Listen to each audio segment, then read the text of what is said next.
Olá, colegas professores, não é? A gente acaba fazendo uma pequena mudança de papéis, né? Vocês agora são alunos e assim a gente vai seguir para a gente fazer o nosso melhor para a prova discursiva da SEDUC do Recife, tá? Pessoal, vou falar sobre o Sebrasp, eu vou abrir esta aula, na verdade, falando sobre o processo de avaliação da banca, como que o Sebrasp pensa, como é que tem sido as questões mais recentes do Sebrasp estruturadas de um modo geral, para que a gente possa ter vamos dizer assim, uma informação bem amadurecida para o concurso público. Muitas vezes, o que vai levar uma pessoa a ser aprovada em concurso, gente, não é o fato de ela ter uma vida pregressa, não é bem relacionada com a escrita, tá? Isso eu gosto de deixar bem claro, por quê? Porque tem pessoas que deixam de fazer concurso porque tem redação. Aí o aluno fala assim, eu nunca não escrevo bem, eu não vou fazer porque tem discursiva. É uma besteira, tá certo? É uma besteira.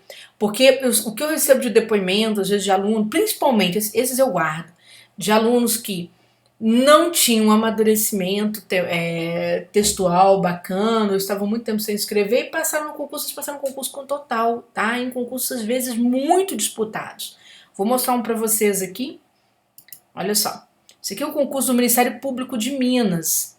Não é um concurso de alto nível. O termo de concorrência é um concurso super pesado. O Ministério Público é sempre um concurso muito pesado. E aqui a aluna falando, tirei nota máxima graças às suas dicas, com certeza. Pois não fazia redação há muito tempo. Né? Então, só para mostrar aqui rapidinho que isso acontece com muita frequência, tá, povo? Exatamente por isso aconteceu com muita frequência, é o que eu gosto de falar. O que leva uma pessoa, então, a tirar uma nota alta, né, vamos dizer assim, num concurso público, na discursiva, mesmo essa pessoa não tendo tanto trânsito com o texto, né, ou ter parado de escrever tanto tempo, é que a pessoa fica extremamente atenta aos critérios avaliativos da banca. Ela passa a compreender quais são os critérios em jogo e o que ela vai fazer é entregar um texto que corresponde exatamente àqueles critérios. E muitas vezes são critérios, gente, muito simples de serem cumpridos. Tá? Então eu convido vocês para que vocês realmente prestem atenção à aula. Não é? Assistir uma audioaula não é tão simples assim, eu reconheço, não é? Como pessoa também aí, passei dos meus 40 tem bastante tempo, então eu já sei o quanto é difícil a gente voltar a essa posição que a gente está, tá? Que é a preparação para um concurso. Em compensação, né, a gente tem mais, quando a gente volta, a gente tem muito mais, vamos dizer assim, maturidade, muito mais, uma relação mais íntima com o que a gente quer, a gente só precisa acreditar na gente. Então, vocês só precisam de informação, tá? Para poder seguir e notar que é possível acreditar sim no seu próprio perfil, né? Porque o que de repente te fazia não escrever bem era não ter a informação que você precisava ter para a hora da prova, tá? Vamos lá, pessoal. Prova que nós vamos enfrentar, né, valendo 30 pontos, ela vai consistir para o cargo de professor 1 de duas questões, né, sendo ambas relacionadas a conhecimentos pedagógicos. E serão respondidos em até 15 linhas, tá? Aqui no curso vocês vão ver alguns exemplos, exemplos passam, são exemplos de 30 linhas, mas não tem problema nenhum. Eu vou explicar o que vai acontecer em relação a essas 15 linhas. Você só vai adaptar tudo que eu explicar para um texto menor, basicamente é isso. E cada questão discursiva valerá 15 pontos cada, que vai totalizar aí 30 pontos. Tranquilo? Para o professor 2, né, serão duas questões, uma relacionada a conhecimentos pedagógicos e a outra conhecimentos específicos. O nosso curso, gente, vai trabalhar com conhecimentos pedagógicos para ambos os cargos. Por quê? Porque o foco do nosso curso é trabalhar as estruturas discursivas do Sebrasp. Então a gente vai escolher um assunto que abarca, não é? Que dá para atender os dois professores. Aí o cara vai falar assim para mim, Júnior, eu sou professor 2, né? Estou concorrendo para uma disciplina X específica. Tudo que eu explicar aqui em termos estruturais, você vai levar para outra discursiva também. Então não é conhecimento perdido, não é conhecimento pela metade em absoluto, tá? Então muita atenção a estas dicas aqui iniciais. Também questão aqui 15 linhas, valendo 15 pontos, totalizando aí as duas questões 30. Critérios avaliativos. A prova discursiva será avaliada quanto ao domínio do conteúdo, então você tem que saber do que você está expondo, mas a banca também irá analisar, pessoal, o domínio da modalidade escrita na língua portuguesa. Quando a gente fala domínio da modalidade de escrita, não é só gramática. O Sebrasp é muito hábil em analisar a expressão, a forma como você se expressa. E eu vou mostrar para vocês que sim, tá? Vocês vão ver, né, como que a banca faz essa análise. Muita gente não sabe disso. Perde nota na discursiva e depois vem na fase recursal, olha, meu conteúdo tá bom e a banca não avaliou, aí eu vou falar onde é que perdeu. Então, daqui a pouco eu vou mostrar. A banca vai avaliar, não é? A apresentação do seu texto, as estruturas dele, o desenvolvimento. A gente vai ver. A parte de gramática, pessoal, como que a banca avalia a gramática? É o seguinte, ela pega os 15 pontos da discursiva e ali você está com 15 pontos. Então ela vai contar a quantidade de erros que você cometeu em termos gramaticais. A banca sempre conta a menor, tá, gente? Às vezes a gente erra bem mais do que ela conta, acontece isso. E aí você cometeu, por exemplo, 5 erros. Então ela vem na fórmula e joga aqui. Você cometeu 5 erros, então aqui 1,5, né? Vezes 5 sobre o total de linhas. Você escreveu 15 linhas. O resultado exatamente deste cálculo, ela vai subtrair dos 15 pontos iniciais que você já tinha tirado, tá? Então o que acontece é isso, ela vai jogar nesta fórmula e vai tirar esse resultado aqui para subtrair desses 15 pontos, né, que você havia ali auferido na nossa chamada nota macroestrutural, tá, pessoal? Então quando a gente tem ali uma nota macroestrutural, a gente tem exatamente essa composição. A banca está avaliando ainda a apresentação, ela está avaliando, né, além da apresentação, ela está avaliando o conteúdo e depois desse conteúdo ela vai fazer a retirada em gramática, tá? Então, por exemplo, aqui, né, você vai ter nesse cálculo, olha, a perda de 0,5 ponto, então aqui você cai para 14,5. Se a banca, né, se você tiver cometido 5 erros gramaticais, é isso que ela vai fazer. Então, veja, não existe uma pontuação para a gramática no Sebrasp. Que existe um decréscimo, tá bom? Que tem um decréscimo. Perfeito? Então, joia, vamos lá, né? Pra gente falar mais. Pessoal, vou pegar esse tema aqui para você entender mais sobre o processo avaliativo, tá? Este tema aqui caiu para o analista da Secretaria de Educação, tá? Do Estado de Pernambuco. Eu poderia ter pegado o tema do professor, mas a banca não vai repetir aquele tema. Não adianta, tá certo? Aquilo ali já foi, não adianta, eu vou refazer besteira. Ela não vai voltar naquilo ali. Voltar aquelas temáticas, não, tá? Eu só quero mostrar, o que eu vou mostrar aqui serve para lá também, porque foi o mesmo esquema. Então a banca traz um texto motivador, isso aqui é a prova dela. Recomendo a leitura do texto motivador, porque às vezes você tem no padrão de resposta, que a banca lança um padrão de resposta logo após a prova, aspectos que lembram o texto motivador. Já aconteceu isso. Não é que você vai copiar o texto, não é isso, tá? Mas você vai copiar ali as ideias, né? Você pode ter uma ideia parecida, similar, mas não é uma cópia expressa. Tudo bem? Joia. Vamos lá. A banca diz assim, redija um texto dissertativo acerca do tema a seguir, né? Então, a educação midiática, desafios do uso das tecnologias digitais nas práticas pedagógicas em escolas brasileiras. Pessoal, muita atenção. Quando a gente tem um tema organizado desta forma, né, que eu tenho 3 itens temáticos e tem um tema central. Normalmente, o nosso foco de discurso, né, de construção do texto, basicamente são os itens temáticos. Esse tema central, você nem precisa tanto se debruçar sobre ele, a menos que você queira fazer uma introdução. Se você quiser, falando sobre educação midiática, desafios, né, você pode trabalhar. Tem algum valor? Não, porque você vai ver que a banca vai jogar toda a avaliação para os itens temáticos. E aí, quando eu tenho 3 itens temáticos, muita atenção. 3 itens temáticos são 3 parágrafos. 3 parágrafos.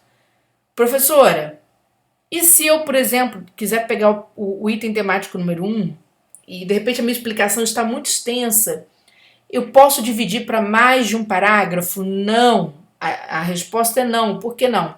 Porque você viu aqui no critério avaliativo a banca falando sobre a apresentação. Ela vai analisar a apresentação do texto. Então, nesses 15 pontos de uma das questões, ela pode reservar aqui um ponto, tá? Um ponto ou um ponto e meio para que ela possa avaliar a apresentação. A apresentação inclui a paragrafação, tá? Então, muita atenção. A gente escreve um parágrafo para cada item temático. Assim é. Ah, mas se tiver dando umas 15... Não, 15 linhas já acabou o discurso, né? Mas a tua prova de 15 linhas. Se o item 1 você estiver lá com 6 linhas já, 6, 7 linhas, assim você vai manter. Você não vai quebrar o parágrafo de um item temático deste, de jeito nenhum, tá bom? Prof, eu respondo numerando? Não, você responde em forma de um texto comum, tá? Como se fosse uma discursiva. É que você vai pegar cada comando desse e vai escrever sobre ele. Tranquilo? Certinho? Então, primeiro ponto. Veja que aqui eu até trouxe para vocês terem uma ilustração, né, de uma grade de notas baseada naquele tema ali, ó. Aqui em apresentação a pessoa tirou o total, não é? E veja que aqui não tem nada sobre a introdução, tá vendo? São somente os itens temáticos. E aqui a banca colocando a faixa de valor. E aqui a nota. Né? Então cada item valendo 9,5. Veja que a pessoa não tirou uma pontuação ruim nos itens, não é? Não foi total, mas não foi ruim, houve uma perda pequena. E eu vou explicar como que se dá esta perda para você entender, né? Como que isso se processa na prática, tá bom? Gente, antes disso, quando vocês fizerem a prova, vocês vão lá o domingo do dia da prova, pá, fez a prova. Lá pela terça, quarta-feira, a banca irá publicar no site dela, não é, no portal dela, as respostas, tá certo? Que ela vai chamar de padrão de resposta, tá? Que é dela. E você pode impugnar este padrão, recorrer contra esse padrão. Não precisa ter nenhuma formalidade, não precisa pagar ninguém para isso. Veja bem, você não está recorrendo contra a nota da sua discursiva, você está recorrendo contra o padrão. Você pode pedir, né, para impugnar, ou seja, para eliminar o todo, né? De repente, a resposta que a banca deu aqui para o item 2.1 não bate em nada, absolutamente nada com o que você escreveu, mas você está certo, você está certa. Você pode para impugnar o todo deste item. Você pode pedir para impugnar uma parte, você pode pedir para incluir um conteúdo que você se lembra de ter feito na sua redação, não é? Então é muito importante que você opere na fase do padrão de resposta preliminar, que acontece 2, 3 dias depois da prova. Tem que ir lá no site do Sebrasp e procurar. Por quê? Porque muitas vezes o aluno nem se lembra disso, ou não foi avisado disso, e ele só vai procurar esses detalhes lá no site quando sai o resultado da avaliação do próprio aluno. Aí você não pode impugnar mais o padrão, tá? São 2 períodos recursais diferentes. Um período recursal é para você impugnar o padrão, outro período recursal é para você recorrer, para você aumentar a sua nota na discursiva. Mas para isso eu tenho que pedir a impugnação do padrão, tá? Ah, se eu pedir automaticamente a banca vai mudar? Não, nem sempre, ela depende de uma provocação maior, né? Portanto, é bom que você instar seus colegas e convidar os seus colegas a também bater no padrão de resposta, porque senão a banca escreve o que ela quer, gente. Tranquilo? E muitas vezes as respostas são muito abertas, tá bom? Então, isso é um dado importante. Neste mesmo padrão de resposta, veja bem, você viu aqui, ó, no item 2.1, a pessoa tirando 8,31 em lugar de 9,5, que era o valor total. E, naturalmente, o aluno quer recurso, não tem jeito. Vou mostrar para vocês, ó, como é que é feito esse cálculo. Isso aqui, gente, foi o padrão da discursiva do analista de gestão educacional, da CE, né, de Pernambuco. E a banca vem falando sobre educação midiática. Então, você vai ver que, olha o que o professor proponente trouxe para nós. A resposta em relação ao aspecto 1, em relação ao aspecto 2, em relação ao aspecto 3. Porque é o que vale, é o que vale. Ô, Júnia, isso aqui não é introdução não, prof? Olha aqui, olha aqui. Isso aqui não é introdução não? Não, gente, isso aqui é a introdução do padrão de resposta, em que a banca vai explicar, né, quais são os aspectos que ela gostaria de ver neste padrão, tá? Quais são os fundamentos, etc. Ó, aqui ela diz assim: o candidato deve abordar o tema e os aspectos propostos de modo claro e coerente, escrever de uma forma simples, né, de uma forma bastante transparente, tá? e organizada, demonstrando domínio dos mecanismos de coesão. Vocês vão ver aqui no curso como que eu sou chata com isso, né? Aqui no Turma de Geração Concursos, como que eu faço muita questão que o meu aluno escreva com coesão, porque se ele escrever com uma ótima coesão, mesmo que o conteúdo não esteja assim tão chamativo, ele tem muito mais chances de aprovação no concurso, tá? Aqui então veja que a banca vai ditando aqui os elementos da estrutura. Agora ela vai falar, né? Olha só, o tratamento dado ao tema pode variar. É sempre assim, mesmo sendo uma redação, tudo bem, essa redação aqui foi um pouco mais sobre conhecimentos atuais, gerais da área de educação, mas mesmo sendo nós sobre conhecimentos pedagógicos, vocês vão ver que às vezes o assunto pode variar. Por isso que você tem que impetrar recurso, né? Você tem que entrar com recurso lá no site da banca contra o padrão de resposta se o padrão não bater com a tua discursiva, tá? Você tem que começar a lutar, tá certo? Então vamos lá. Mas o candidato deve manifestar familiaridade com o tema educação midiática, que era o tema daquele concurso. O tema já estava em debate, né, desde 2018, com a aprovação da BNCC, que aborda explicitamente a questão, por exemplo, página 61 e 62, ganhou ainda mais relevância com a intensificação das tecnologias digitais durante a pandemia, tá certo? E volta à pauta, né, da atualidade com a aprovação pela Câmara dos Deputados, né, da Política Nacional de Educação Digital, tá certo? Então veja que o Sebrasp gosta de tema atual, mesmo na parte de conhecimento específico, vocês vão notar a banca indo por esse lado, tá? Quem me acompanha no meu canal no YouTube, né, recomendo, curta, porque concurso é uma demanda danada, então a gente vai dando preferência para os vídeos para aquela galera que curte mais. O que acontece? Que curte, comenta, né, e tal. Que aí você vê, existe um grupo interessado, né, firmemente ali no concurso. Então, gente, o que acontece? Em muitos casos, a banca gosta de temas bem atuais, tá? E tal. Como é que ela avalia quando ela faz uma pergunta? Né? Isso é muito importante saber. É o seguinte, o aluno, por exemplo, isso aqui ela vai lançar, tá, na resposta preliminar. O aluno tem que falar sobre a importância da educação midiática na atualidade. Aqui a banca vai colocar os conceitos, ó, 1, 2, 3, 4. Por exemplo, aqui ela colocou até 4, tá vendo? Geralmente ela coloca até 3, para falar do item 1. Então, veja só. Para o aluno tirar o conceito 1, ele apenas vai afirmar que a educação midiática é importante, mas não vai explicar por quê, e nem dar exemplo. Então, ele vai ficar ali com a menor fração da nota. Afirmou que a educação midiática é importante, justificou sua importância sem dar exemplo. Né? Item 4. Afirmou que a educação midiática é importante, justificou sua importância de modo adequado com exemplos.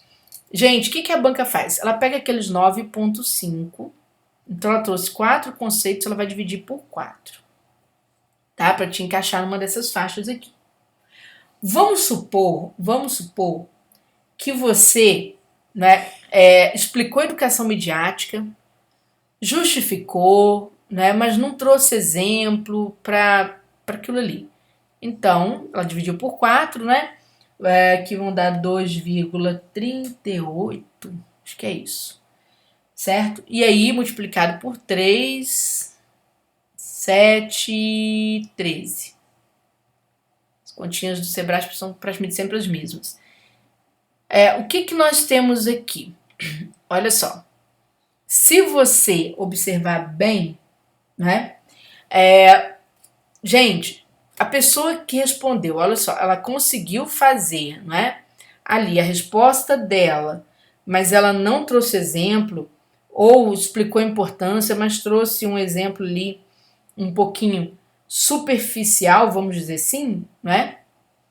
O que acontece com a pessoa? Ela fica com essa, vamos dizer assim, com a... Gente, isso aqui tá 2,38, tá certo. Então vamos lá. Ela vai ficar com a nota, tá? 7,13, porque vai ficar faltando uma fração.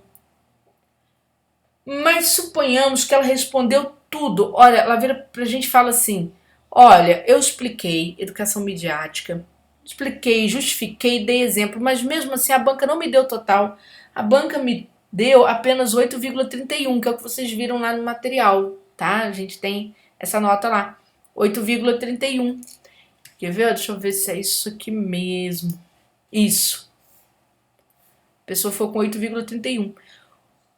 Veja só, ela conseguiu atingir o maior nível de conteúdo, mas por que ela não conseguiu os 9,5? Por conta da nota, gente, de expressão. A banca pega esse 9,5, ela tinha dividido por 4 para avaliar o conteúdo, não é? Só que agora ela vai dividir por 8 para avaliar a qualidade da redação. Então vai dar isso aqui, ó, 1,19. E aí ela vem, né, 9,5 menos 1,19, 8,31. Então, por isso que quando o aluno tira isso aqui, que ele fica confuso, ele quer recurso, não, está mal escrito. Está mal escrito, está com problema de estrutura, tá? Está com problema de estrutura. Vou mostrar para vocês, ó, a importância da educação midiática na atualidade, só para vocês notarem, né? Porque tem que trabalhar a coesão do texto, tá, gente, ó. Diante da pandemia da Covid-19, a educação no Brasil deparou-se com muitos desafios e viu-se obrigada a inovar na aprendizagem. A partir dessa necessidade, encontrou-se na educação digital e midiática uma resposta à circunstância apresentada, bem como oportunidade de desenvolvimento no modelo educacional para o futuro. Isso aqui a pessoa fez uma introdução. Tá tranquilinho, sem nenhum problema. Agora vem aqui, ó. Na atualidade, passados mais de 2 anos da pandemia, vê-se a importância da educação digital a partir do acesso à informação, onde quer que se estejam tanto o aluno quanto o professor. Acesso a aulas das mais variadas fontes, acesso a horários diversos, economia de custo, transporte e de tempo de deslocamento. Uso de ferramentas que permite ao estudante prática para trabalhar, para trabalhos profissionalizantes, conexão com estudos de outros países. Veja que é um monte de enumeração sem explicação nenhuma, tá, gente? Tem uns erros gramaticais aqui dentro, né? Mas você ainda tem um monte de enumeração sem explicação nenhuma. Então a banca, veja só, a banca, ela entendeu que a pessoa tinha muita informação, ela entendeu. Então, em termos de informação, ok, eu vou te dar o total ali, não é? Você quase tirou 9,5, eu vou te dar 8,31, porque você me trouxe muita informação dentro desse aspecto. Porém, você não escreve bem, faltou desenvolver o texto, tá? O texto tem problema de desenvolvimento. Aí veja que a banca tirou, né? Ela não permitiu que a pessoa chegasse aos 9,5, ela tirou 1,19 da pessoa aqui. Entenderam como funciona a cabeça do Sebrasp? Então, o que eu estou explicando nessa aula inicial, né? Não estou dando aula ainda, tá, pessoal? Eu estou explicando os critérios avaliativos. Então, o que vai acontecer? O que a gente vai aprender no curso?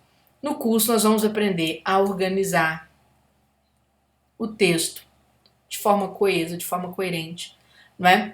A gente vai aprender a distribuir o assunto dentro de um parágrafo, para que não fique essas enumerações esparsas, não é? Então, o que leva as pessoas a perder nota no Sebrasp nem sempre está relacionado à falta de conteúdo, mas à redação mal redigida. E aí a gente vai ver isso exatamente nas aulas que seguem, tá? Pessoal, ainda sobre apresentação, o que a gente precisa saber. A apresentação também envolve a qualidade da letra, tá, gente? A letra tem que ser legível. Aqui nós temos um exemplo de uma pessoa com letra legível. Não precisa ser uma letra bonita, ela tem que ser legível. Os desenhos da letra, né? Elas precisam corresponder ao grafema original. Então não adianta, por exemplo, você vai escrever a apresentação. Aí você escreve assim, ó. Apresentar. Aí você errou, não é? Aí começa a forçar. Se você fizer isso aqui, a banca já tira nota em apresentação. Não fique forçando a letra. Errou, ó, um risco, escreva aqui ao lado. Um risco, escreva ao lado, tá certo? Não precisa isolar entre parênteses, nada disso, tá? Vai separar a sílaba? Hífen. Júnior, mas eu uso underline. Não faça isso, você pode se dar mal, né? A gramática não tem underline. Vai escrever uma expressão que não é do português, pode ser latim, expressão em inglês, né? Qualquer expressão em língua estrangeira, aspas, não é? Júnior, eu misturo as letras, eu misturo, por exemplo, letra de forma com letra cursiva, problema nenhum. Tá clara, a leitura é clara, é possível. Sim, entendeu de que estás falando? Sim, então tudo bem. O que a banca não gosta é de desenho ruim da letra, né? Desenho que não corresponde. O aluno vai escrever não, ele faz isso aqui não é acento circunflexo, perdão, não é tio, é acento circunflexo. é melhor então que ele faça isso aqui, se ele não consegue fazer um tio, tá? Que ele dê lá o tracinho por cima da primeira letra. Entendeu? Então você tem sempre que se preocupar com a forma de expressão da sua letra também. E lembrando, gente, que a gente constrói um parágrafo por item temático, se a banca trouxer item temático. Atualmente, muita atenção, qual é a tendência da banca? Trabalhar com apenas 2 itens, principalmente numa prova discursiva de curta extensão que é a nossa, tá? Principalmente nessa prova. O que a gente faz? 2 parágrafos. Tudo bem? 2 parágrafos. Profa, outra questão. Margem. A gente evita ultrapassar as margens. Ó. Você tem que escrever respeitando sempre o limite da margem para você não ter problema. E você precisa aqui, sim, tabular para você começar o texto com uma certa distância, tá? A gente evita colar muito assim, tá vendo? Que é o mais curtinho, né? Que você pode ter problema. Tranquilo? Ah, professora, eu vi uma redação de um colega, né, que ele ultrapassou e a banca não tirou ponto. Gente, é porque tem corretor e corretor. A gente tem que fazer o que diz a regra. Tem corretor que deixa passar, tá? E tem corretor que não. Então, existe alguma discricionalidade na correção? Existe, né? O que a gente faz pra gente evitar cair na mão do palhacinho? A gente simplesmente, né, vai lá, escreve tudo conforme diz a regra. Tranquilo? Na hora que você vai fornecer resposta, você tem que trabalhar com muita precisão temática. Ó. Isso aqui fala a importância da educação midiática na atualidade, a redação vem com isso. Ó. Na atualidade, ó, palavra-chave. Passados mais de 2 anos da pandemia, vê se a importância da educação. Cadê? Faltou o midiático aqui. Tá vendo? Já é motivo para a banca tirar nota de expressão, aquele 1,19 que ela tirou. Tá? Então, muita atenção. Esses são os pontos centrais do Sebrasp para sua discursiva. É o nosso primeiro encontro, não é? É a aula de abertura do curso, a aula de lançamento do curso. Quem estiver assistindo dentro do curso já tem uma noção bacana, vai seguir daqui para frente com toda a explicação. Quem estiver assistindo fora do curso, sem problema nenhum, apenas clique, né, aqui, comente se você tiver algum interesse em saber mais. Depois, gente, vocês vão ver o pessoal que vai aqui entrar, né, estudando. Eu vou explicar algumas questões estruturais. Ai, gente,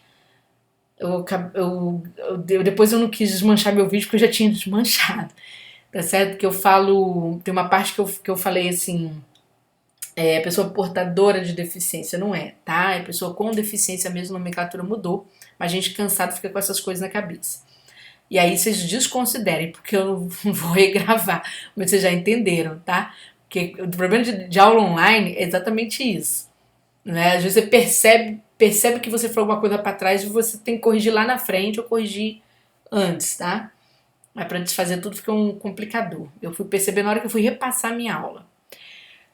Enfim, é isso. A gente vai entrar em algumas questões ali, eu vou mostrar por exemplos, assista com calma, tá certo? Se você já conhece a prova do Sebrasp, já estudou comigo, né? Essa parte de abertura já te ajuda bastante, tu já pode ir pulando lá para as questões discursivas.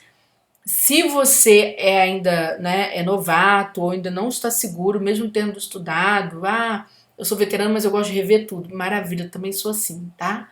Eu adoro rever minhas coisas e refazer tudo que eu tenho que fazer, porque é assim mesmo que se passa em concurso, tá, gente? A gente tem que fazer isso com esmero, porque é pro resto da vida, tá bom? Sejam todos bem-vindos, né? Espero ter colaborado bastante com essas dicas iniciais, espero colaborar bastante com as próximas explicações, tá bom? Grande abraço para vocês todos, um prazer tê-los aqui. Para quem não me conhece, Júnior Andrade Viana, sou professora discursiva há mais de 2 décadas, tá certo? Já trabalhei com discursiva pra caramba na área da educação, então nem se fala, tá bom? Um beijo grande para vocês.